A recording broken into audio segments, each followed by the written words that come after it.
Claro, pessoal, nós sabemos que a Bíblia contém muitas contradições e essas contradições põem em xeque, em dúvida, a inspiração divina nos textos bíblicos. Embora exista estudiosos que digam que a Bíblia contém erros de grafia, erros de datas por conta de que foi escrita por humanos, mas o conteúdo dela é um conteúdo divino. Logo, fica meio contraditório já só falando isso, né? Se Deus é perfeito, se Ele é onipotente, onipresente, onisciente, e se Deus quer mandar uma mensagem para o seu povo, essa mensagem deve ser uma mensagem coerente. Por que há necessidade de interpretar a mensagem? Se Deus quer que essa mensagem seja entendida e seguida, por que põe dúvidas nas mensagens? Por que essas mensagens estão cheias de erros e de dificuldades de entendimento? Por que Deus fala uma coisa uma hora e depois ele fala outra em outra hora, em outro momento? Porque o que está acontecendo nos textos bíblicos é que não é Deus que fala, quem fala é o narrador, é aquele que manipula o texto. E aquele que manipula o texto, naquele momento que ele está vivendo, ele quer que as pessoas sigam a forma de se ver Deus do jeito que ele vê Deus, e assim ele resolve os problemas da época. Então, não podemos pegar um livro aí escrito por mais de 40 pessoas, né, durante 1.600 anos, em 3 continentes e 3 línguas, hebraico, aramaico e grego, e de repente dizer que esse livro tem uma escrita correta, que a interpretação está correta, que tudo está certinho. Não.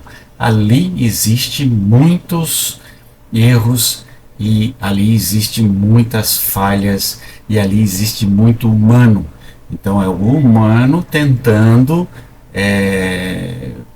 abordar ou transformar ou plasmar um Deus que não existe na realidade. É uma expressão humana, é um gesto humano, é um ego humano tentando definir a presença de Deus. A psicanálise vai dizer que é como se fosse a criança e o pai, né? Então Deus é o pai e o homem, o ser humano, é a criancinha, que vê o pai herói, o pai salvador, o pai libertador, e assim põe na ideia de Deus um herói. Assim como faz com Homem-Aranha, assim como faz com Superman, assim como faz com os heróis da Disney, também o homem transforma Deus como seu herói. Há essa necessidade, mas a criança ainda não tem consciência do que está fazendo, então ela pode achar que realmente existe o super-homem, que existe o Papai Noel, que existe lá o Homem-Aranha, mas só que o homem é um adulto que continua com essa mesma compreensão de criança, né, entendendo que existe um Deus, um super-herói, um Deus que fica olhando, um Deus que fica cuidando, um Deus que faz milagres para uns e não faz para outros, um Deus que diz que é para matar e depois ele diz que é para salvar, um Deus que diz que é para roubar e depois ele diz que não é para roubar, um Deus que para salvar o seu filho manda um anjo, mas não manda o anjo para as outras mulheres que perderam seus filhos, e um Deus que manda lá as pessoas estuprarem mulheres, e outro Deus que diz que não pode estuprar. Então todo esse emaranhado de documentos estão na Bíblia, e ela então não pode ser tirada como um livro sério, né? Eu sei que é difícil entender isso, eu sei que as pessoas, por estarem culturalmente ligadas à Bíblia aqui no nosso país, né, mais de 80% das pessoas nasceram com essa influência da Bíblia na sua cabeça, né? Os pais falando sobre Deus e interpretando Deus e indo à igreja, levando à igreja, fazendo catequese, e a pessoa fica com dificuldades de enxergar uma outra forma de se compreender Deus na história, né? A construção de Deus na história, a fenomenologia da construção de Deus na história. Por isso que é importante a gente, às vezes, parar um pouquinho e ouvir um vídeo diferente, como esse aqui, para você fazer uma reflexão. Não dá para fazer reflexão se você espiritualizar o que eu estou dizendo. Espiritualizar significa você colocar uma venda nos olhos, um cabresto aqui, e você só enxerga aquilo que você quer enxergar, ou aquilo que o pastor, o padre quer que você enxergue. Quando você tira essas vendas e começa a olhar os textos de maneira diferente, a estudar os textos de maneira diferente, a ler os textos como um texto literário, você vai fazer uma leitura mais crítica da Bíblia e vai começar a entender e a duvidar dos textos. Então é importante esta reflexão para que a gente entenda que existem muitas contradições na Bíblia.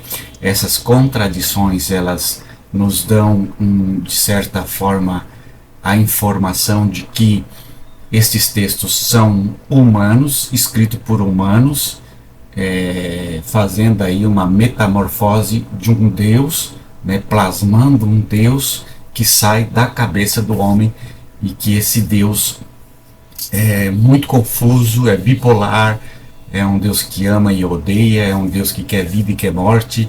Então é importante a gente fazer uma reflexão. Muito bem, eu vou só trazer aqui um texto bíblico bem simplesinho para a gente ver uma das contradições. São muitas, mas vamos ver uma delas.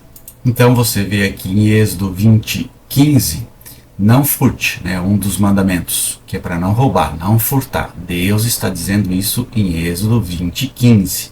Não furte. Então essa é uma causa pétrea. Deus não pode mudar de palavra. Essa é a ideia que se tem de Deus.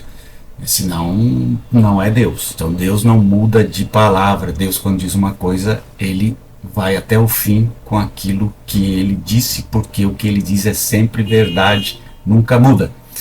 Só que aqui nós vimos neste outro texto, né, Êxodo 3:21-22, que diz assim: farei que os egípcios sejam bondosos com os israelitas, e assim vocês não sairão do Egito de mãos vazias.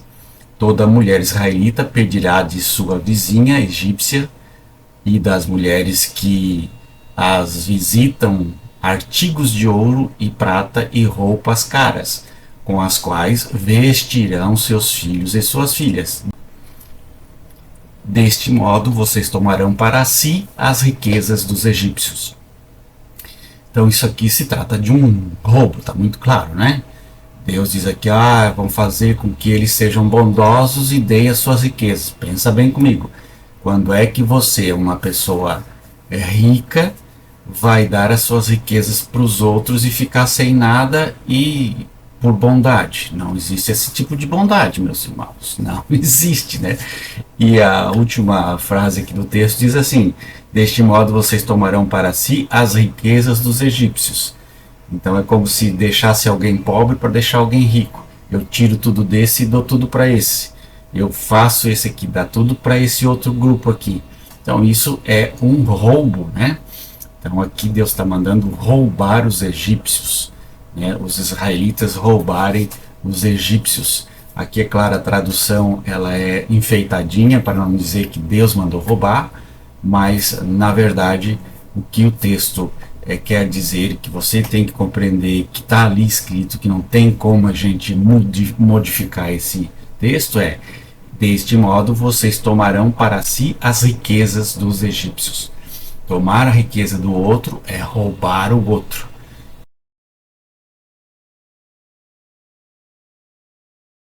Foi isso que Deus mandou fazer em Êxodo 3:21-22.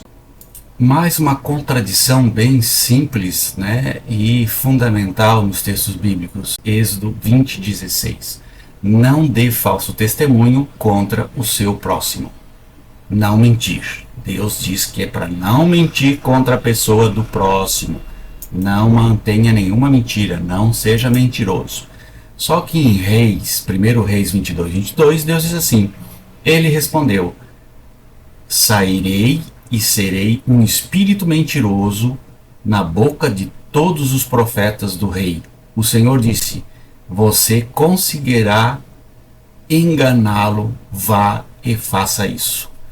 Mentira. Deus manda mentir em 1 Reis 22:22, mas Deus tem como mandamento não mentir. Não é uma contradição? Muito bem. Um abraço, até mais.